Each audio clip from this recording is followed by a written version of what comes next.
नमस्कार। पिछली क्लास के अंदर हमने मोनोसैकेराइड के बारे में पढ़ा था। कार्बोहाइड्रेट का टॉपिक हमने लिया था, जिसके अंतर्गत हमने कार्बोहाइड्रेट के बारे में पढ़ा था। हमने कार्बोहाइड्रेट के वर्गीकरण के बारे में पढ़ा था। पहला हमने लिया था मोनोसैकेराइड, आज हम लेंगे डाइसैकेराइड। डाइसैकेराइड जो होती है, इसके अंदर ये दो शुगर के अणुओं से मिलकर बनी होती है, जिसे हम क्या कहते हैं, डाइसैकेराइड। नाम से स्पष्ट होता है, इसके डाई मतलब डबल, दो। इसके एग्जाम्पल्स आते हैं सुक्रोज, लैक्टोज और माल्टोज।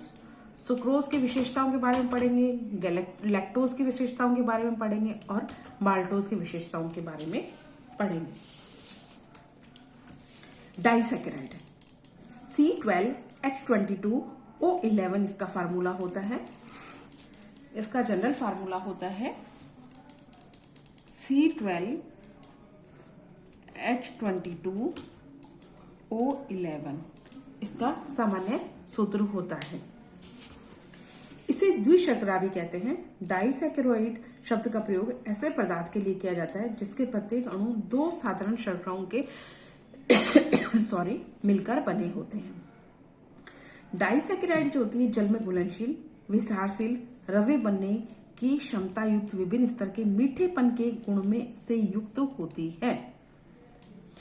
एसिड हाइड्रोलिसिस या पाचन एंजाइम द्वारा इसका खंडन साधारण शर्करा में किया जा सकता है। कार्बोहाइड्रेट समूह में पोषकीय दृष्टि से तीन महत्वपूर्ण सदस्य होते हैं: सुक्रोज, लैक्टोज और माल्टोज। इनका सामान्य सूत्र C12H22O11 होता है। इस समूह के शर्करा की विशेषता है कि ये जल में घुलनशील होते हैं, इसके रवे बन सकते हैं। पाचक रसों की क्रिया से ये मोनोसैकेराइड में अलग अलग हो जाते हैं। इस समूह की तीनों शर्करा की मिठास में अंतर होता है। ये आपस में एक दूसरे से मीठेपन में इनमें अंतर पाया जाता है। सबसे पहले हम लेते हैं सुक्रोज। सुक्रोज पाचन के उपरांत एक अणु ग्लूकोज तथा एक अणु फ्रक्टोज का प्रदान करती है। जब इसका डाइजेशन हो जाता है तो एक अणु तो ग्लूकोज का निकालती है और एक अणु फ्रक्टोज का निकालती है। ये गन्ना, किशमिश, पके फलों तथा अनेक प्रकार के पौधों के रस में बहुतायत रूप में विद्यमान रहती है। सुक्रोज व्यापारिक स्तर पर चुकंदर, गन्ना, गुड़ आदि में पाई जाती है, किंतु इनके अतिरिक्त इन्हें ये साग सब्जियों में भी पाई जाती है। विशेषज्ञों के अनुसार उन्होंने कहा था कि अनानास तथा गाजर में ठोस भाग के आधे भाग के लगभग सुक्रोज पाया जाता है। सुक्रोज सुक्रेज एंजाइम की उपस्थिति में टूटकर एक अणु ग्लूकोज तथा एक अणु फ्रक्टोज का बनाती है या निर्माण करती है। मतलब सुक्रोज जो होता है वह किस एंजाइम की, अपने ही जैसे एंजाइम सुक्रेज के रूप में ग्लूकोज और फ्रक्टोज बनाती है। सुक्रोज तनु हाइड्रोक्लोरिक अम्ल की उपस्थिति में विघटन कर एक अणु ग्लूकोज तथा एक अणु फ्रक्टोज का बनाती है। एक अणु सुक्रोज इक्वल्स टू एक अणु ग्लूकोज प्लस एक अणु फ्रक्टोज, अर्थात एक अणु ग्लूकोज का एक अणु फ्रक्टोज का, अर्थात एक अणु ग्लूकोज तथा एक अणु फ्रक्टोज के मिलने से क्या बनता है, सुक्रोज बनता है। ये गन्ने तथा चुकंदर के शक्कर में काफी मात्रा में पाई जाती है, अतः इसे गन्ने व चुकंदर के शर्करा भी कहते हैं, शुगर भी कहते हैं सुक्रोज को। विशेषता इनकी, ये सफेद या भूरे रंग के पाउडर तथा रवे दोनों के रूप में मिलती हैं। पानी में ये घुलनशील होती है। औद्योगिक विधि द्वारा भी बनाई जा सकती है। इसका पाचन होने पर अंत में ग्लूकोज, फ्रक्टोज प्राप्त होता है। अतिरिक्त सुक्रोज बिना बचे शरीर से बाहर उत्सर्जित कर दिए जाते हैं। प्राप्ति के मुख्य साधन गन्ना, चुकंदर, ताड़ आदि है। इसे शुगर केन शुगर भी कहते हैं। ये तो हुआ डाइसैकेराइड का सुक्रोज। अब हम डाइसैकेराइड का पार्ट लेते हैं, लैक्टोज। इसे दुग्ध शुगर भी कहा जाता है, लैक्टोज को।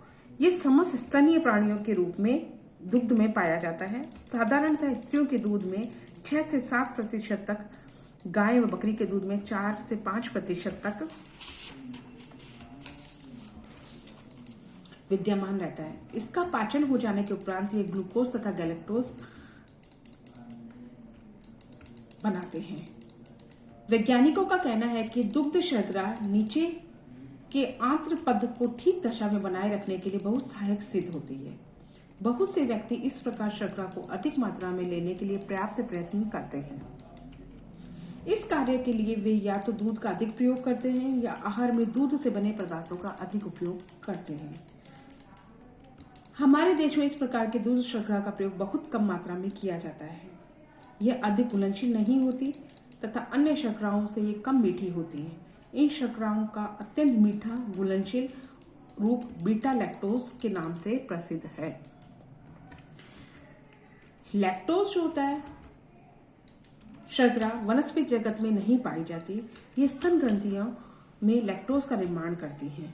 रक्त में उपस्थित ग्लूकोज के सिंथेसिस के कारण लैक्टोज का निर्माण रक्त में उपस्थित ग्लूकोज के सिंथेसिस के कारण होता है।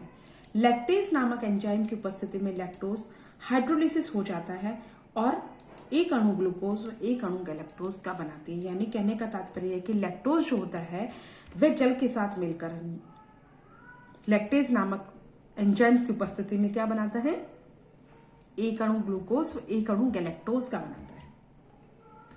इनकी विशेषताएं अन्य शर्कराओं से कम मीठी होती है, पानी में आसानी से नहीं घुलती और रवे आसानी से नहीं बनते हैं। अर्थात एक अणु लैक्टोज से एक अणु ग्लूकोज व एक अणु गैलेक्टोज का बनता है। तीसरा आता है डाइसैकेराइड का पार्ट आता है माल्टोज। माल्टोज को माल्ट शुगर के नाम से भी जाना जाता है या जवा शुगर के नाम से भी जाना जाता है। माल्ट शर्करा अंकुरित अनाज जवा से संबंधित उत्पादों में पाई जाती है। अंकुरित होने की प्रक्रिया में अनाज के अंकुर के होने पर श्वेत क्षार माल्टीय शर्करा में परिवर्तित हो जाता है। पाचन क्रिया में ये डाइस्टेज एंजाइम्स के प्रभाव से जवा के स्टार्च माल्टोज में परिवर्तित हो जाते हैं। अर्थात अनाज का जो अनाज हम लेते हैं उसका डाइजेशन होता है एमाइलेज एंजाइम के प्रेजेंस में, तो ये माल्टोज बनाते हैं। जब शरीर में स्टार्च पाचन क्रिया द्वारा ग्लूकोज के रूप में परिवर्तित होता है तब उसका मध्यस्थल पदार्थ ही माल्टोज कहलाता है। जवा शर्करा चाहे खाने के माध्यम से ली जाए या पाचन क्रिया के माध्यम से उत्पन्न हो, किंतु किसी भी दशा में इसका यह महत्वपूर्ण सीमा तक आत्मसात नहीं होती है। कुछ समय उपरांत यह पाचन नली में बिखर जाती है तथा माल्टोज शुगर के प्रत्येक अणु से ग्लूकोज के 2 अणु बनते हैं। इंटेस्टाइनल जूस के प्रभाव से माल्टेज एंजाइम्स की उपस्थिति में माल्टोज टूटकर ग्लूकोज के 2 अणु बनाती है। यानी जो शुगर भोजन में जो स्टार्च हम ले रहे हैं, अनाज के रूप में जो स्टार्च हम खा रहे हैं, वह एमाइलेज एंजाइम्स के प्रेजेंस में या एमाइलेज एंजाइम के प्रेजेंस में माल्टोज बनाती है और ये माल्टोज छोटी आंत में जाकर ग्लूकोज का निर्माण करती है। 2 अणु ग्लूकोज का निर्माण करती है। इंटेस्टाइनल जूस के प्रभाव से माल्टेज एंजाइम की उपस्थिति में माल्टोज टूटकर ग्लूकोज के 2 अणु का निर्माण करती है।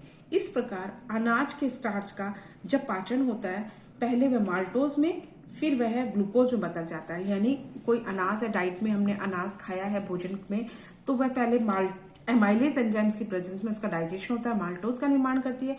माल्टोज जो होती है ये छोटी आंत में 2 अणु ग्लूकोज का निर्माण करती है। यानी 2 अणु ग्लूकोज के मिलकर 1 अणु माल्टोज का निर्माण करता है। 2 अणु ग्लूकोज के मिलकर 1 अणु माल्टोज का निर्माण करता है। पाचन के पश्चात माल्टोज 2 अणु ग्लूकोज में विभक्त हो जाता है। इसकी मुख्य विशेषता यही है कि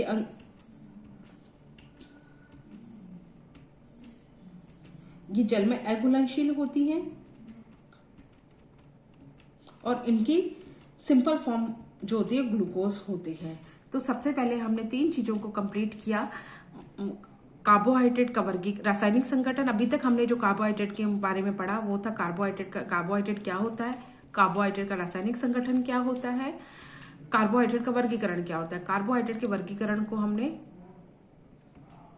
3 भागों में बांटा, मोनोसैकेराइड, डाइसैकेराइड और पॉलीसैकेराइड। मोनोसैकेराइड के बारे में 1 ग्लूकोज अणु से बनता है और डाइसैकेराइड 2 ग्लूकोज अणु से बनता है। तो हमने आज जो पढ़ा है वो डाइसैकेराइड के बारे में पढ़ा है। कल हम पॉलीसैकेराइड को कंटिन्यू करेंगे। धन्यवाद।